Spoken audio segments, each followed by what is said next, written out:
order to assist the court in the full resolution of the various petitions assailing the impeachment complaints against Vice President Sara Duterte, the court, without prejudice to the resolution of other issues, resolved to require the respondents to submit the following information under oath, accompanied by relevant documents, if any.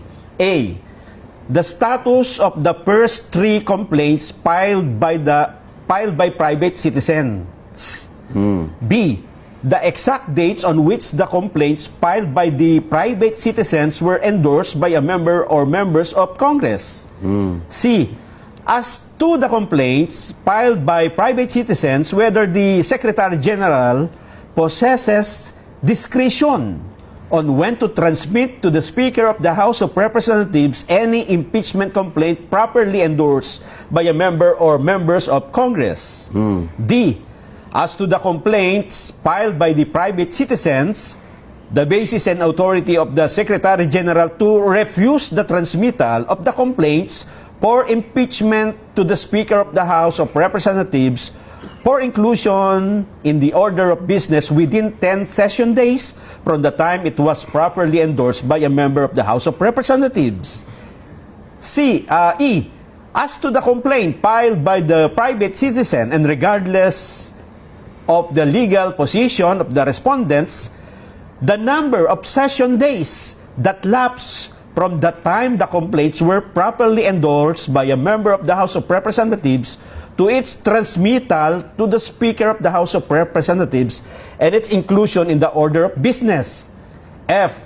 As to the articles of impeachment transmitted to the Senate, which office or committee prepared the draft of articles of impeachment and when it was completed. G.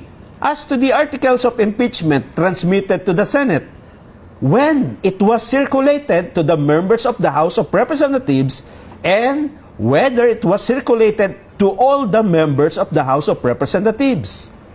H. As to the articles of impeachment transmitted to the Senate, when it was circulated to the members of the House of Representatives, whether it was accompanied by the evidence for each article charged, or if there was a committee report for the information of the members to decide on whether to endorse or not.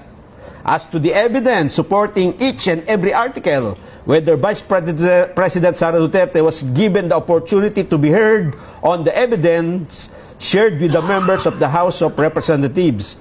J. As to the articles of impeachment transmitted to the Senate, whether each of the members of the House of Representatives had time to peruse the charges and the evidence before affixing their consent. And pinakahuli, K. As to the articles of impeachment transmitted to the Senate, when it was included in the order of business of the House of Representatives for consideration by the entire plenary.